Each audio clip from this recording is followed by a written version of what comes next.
really. I wouldn't either. But having a little bit of sweetness when you wake up first thing in the morning is pretty pleasant tasting. It gives you a very nice pick-me-up.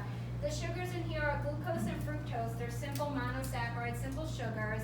They're low on the glycemic index.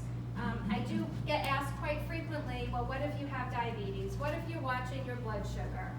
I have had many of patients test their blood sugar after taking their Isotonix to make sure that they didn't spike their blood sugar. In fact, we just had a dentist that was a little concerned who's watching his blood sugar because he's trying to avoid going on any medications.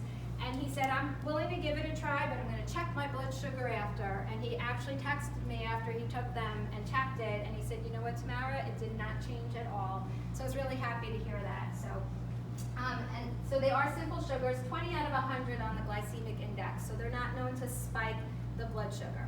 However, if somebody has issues with their blood sugar, if somebody is a diabetic and they're on any medications, I'm going to always tell you refer back to the doctor. Refer them back to their physician to clear it and make sure if there is any concern.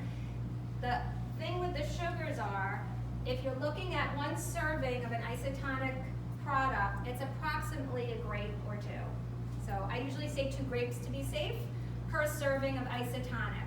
So if I have a patient that comes in and says, well, I'm watching my blood sugar level, my question sometimes might be, well, are you allowed to eat grapes? And if their answer is no, I'm like, okay, well, we're going to go on to something else because we have other options that I can share with you. If they can say, yeah, I could eat a handful of grapes, so that's great.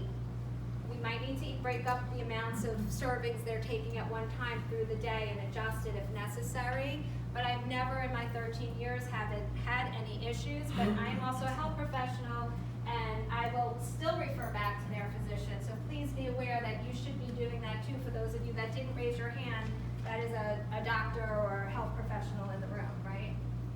And by the way, part of the sourcing of our sugar comes from beets. It's a beet sugar, okay?